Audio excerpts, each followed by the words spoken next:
નમસ્તે વિદ્યાર્થી મિત્રો, આજે આપણે ધોરણ 11 વિષય સમાજશાસ્ત્રના પાઠ 6 ભારતની મૂળભૂત સામાજિક સંસ્થાઓ એ પાઠમાં આપણે આજે કુટુંબમાં જે વર્તમાન સમયમાં પરિવર્તન આવેલું છે તો કયા કયા કુટુંબમાં પરિવર્તન આવ્યું છે તો એમાં 4 રીતે કુટુંબમાં પરિવર્તન આવેલું છે। એક તો કુટુંબનું કદ નાનું બનતું જાય છે, બીજું જવાબદારીનું ક્ષેત્ર છે એ પણ ઘટતું જાય છે, પતિ પત્ની વચ્ચેના સંબંધોમાં પણ પરિવર્તન આવેલું છે, અને ચોથું કુટુંબમાં આવેલું પરિવર્તન માતા પિતા અને સંતાનો વચ્ચેના સંબંધોમાં પણ પરિવર્તન આવેલું છે। તો આ રીતે કુટુંબમાં 4 રીતે પરિવર્તન આવેલું છે। તો સૌપ્રથમનું આપણે જોઈએ તો કુટુંબનું કદ નાનું બનતું જાય છે। હવે આગળના જ મુદ્દામાં આપણે સમજેલું હતું જે કુટુંબના પ્રકારો છે એમાં આપણે જોયું સંયુક્ત કુટુંબ અને વિભક્ત કુટુંબ। તો વિભક્ત કુટુંબ છે એ અસ્તિત્વમાં આવતા જાય છે। તો વિભક્ત કુટુંબ અસ્તિત્વમાં આવતા જાય છે તો એમાં કોનો સમાવેશ થાય છે તો કે પતિ પત્ની અને અપરિણિત સંતાનોનો સમાવેશ થાય છે। વર્તમાન સમયમાં આજે આપણે 80% વિભક્ત કુટુંબ છે તો એ દ્રષ્ટિએ જોઈએ તો કુટુંબનું કદ છે એ નાનું બનતું જાય એ સ્વાભાવિક છે, કેમ કે આજે સંયુક્ત કુટુંબને બદલે વિભક્ત કુટુંબ છે એ અસ્તિત્વમાં આવી ગયા છે। તો એ દ્રષ્ટિએ સમજીએ તો એક કુટુંબમાં પરિવર્તન પેલું પરિવર્તન એ આવે એવું કહેવાય કે એનું કદ છે એ નાનું બનતું જાય છે। પછી બીજું તો કે જવાબદારીનું ક્ષેત્ર છે ઘટતું જાય છે।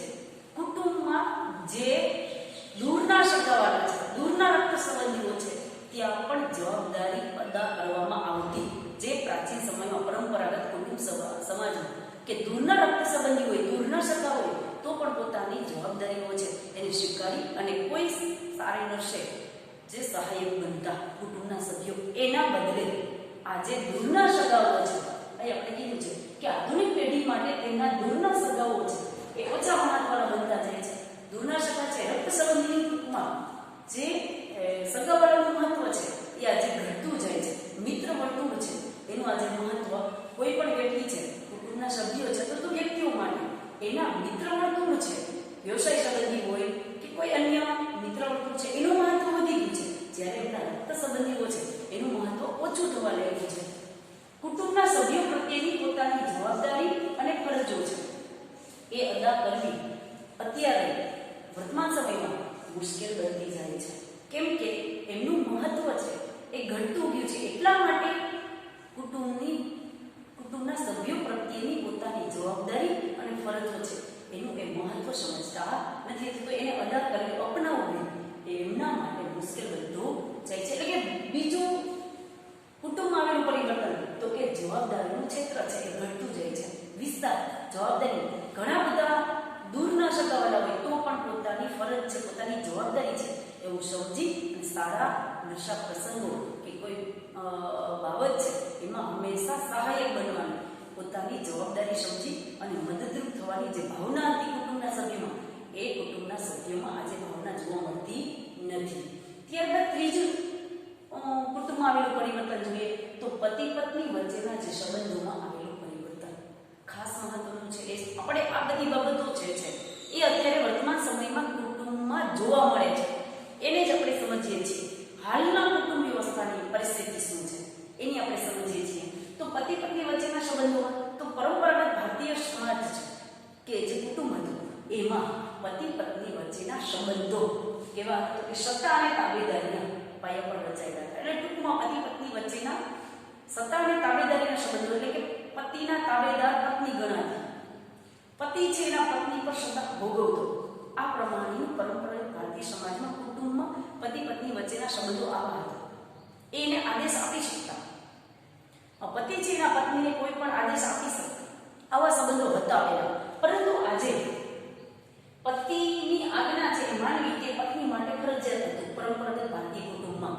પરંતુ આજે વર્તમાન સમયમાં આ સંબંધો છે શું આવેલું છે કે જે આપણો મુદ્દો છે એ પ્રમાણે એમાં આજે પરિવર્તન આવેલું જોવા મળે છે। તો શું પરિવર્તન આવેલું છે તો કે પતિ પત્ની વચ્ચેના જે સંબંધો છે એમાં આજે સમાનતાનું વર્ણન જોવા મળે છે। ટૂંકમાં એ કહેવાનું થશે કે પરંપરાગત ભારતીય કુટુંબમાં પતિ પત્ની વચ્ચેના સંબંધો છે એ સત્તા અને તાબેદારીના હતા, એના બદલે અત્યારે વર્તમાન સમયમાં પતિ પત્ની વચ્ચેના સંબંધો છે એ કેવા જોવા મળે છે કે સમાનતાના જોવા મળે છે।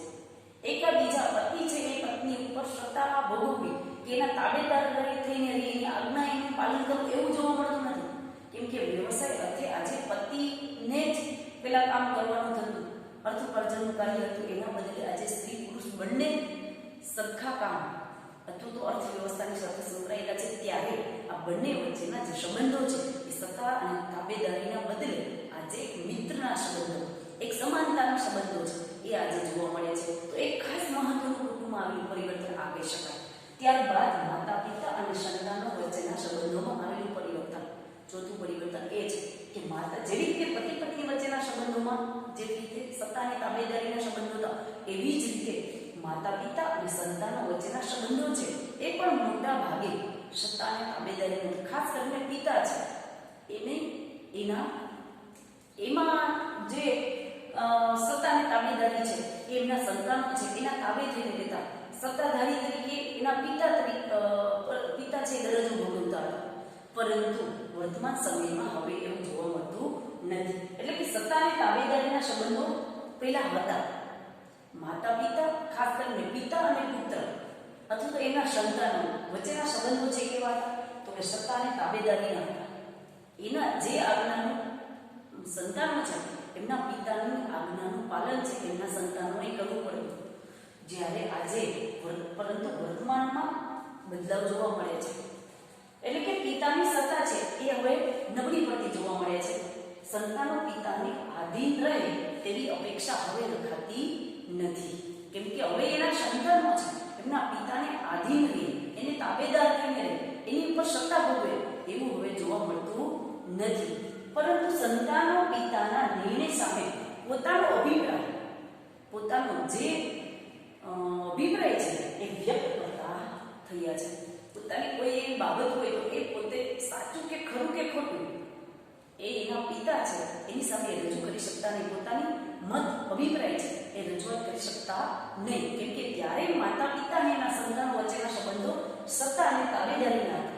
એટલા માટે એના પિતાની જે આજ્ઞા હોય છે એના સંતાનોને પાડવી પડતી. પરંતુ વર્તમાન સમયમાં બદલાવ આવ્યો છે. આપણે અહીંયા મુદ્દો છે કે માતા પિતા અને સંતાનો વચ્ચેના સંબંધોમાં શું પરિવર્તન આવેલું છે?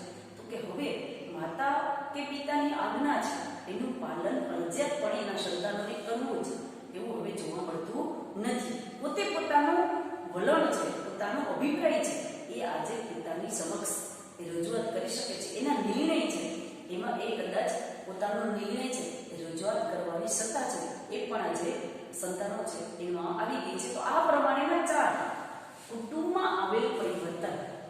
વર્તમાન સમયમાં કુટુંબમાં આવેલ પરિવર્તન.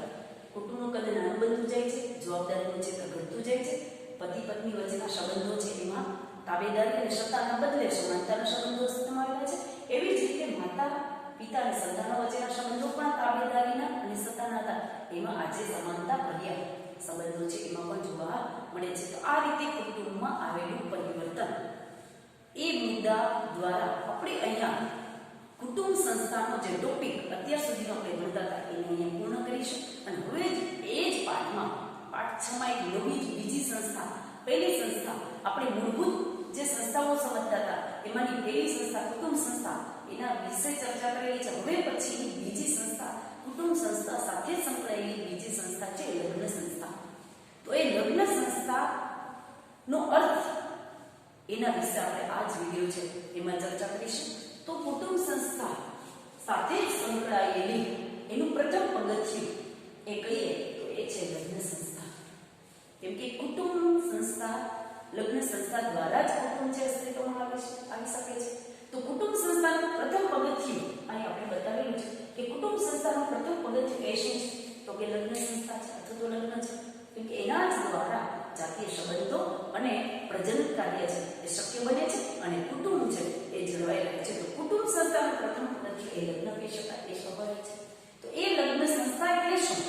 જે લગ્ન સંસ્થાને વિદ્યાર્થી મિત્રો આપણે સમજીએ છીએ, હોંશે આપણે એક પ્રસંગ તરીકે લઈએ છીએ, એને સમાજશાસ્ત્રી દ્રષ્ટિકોણથી આપણે એ સમજવાનું છે. તો લગ્નની વ્યાખ્યા, લગ્નનો અર્થ, લગ્ન કોને કહેવાય? જેને આપણે ખાલી પ્રસંગ તરીકે લઈએ છીએ, આનંદ ઉલ્લાસનો એક પ્રસંગ છે, પરંતુ એ સમાજ માટે ઘણી બધી મહત્વની સંસ્થા છે જેને આપણે આમાં અહીંના અર્થ દ્વારા સમજીશું કે એ સમાજ માટે કેટલી મહત્વની છે. જો લગ્ન સંસ્થા કુટુંબ સંસ્થા સાથે સંકળાયેલી ન હોય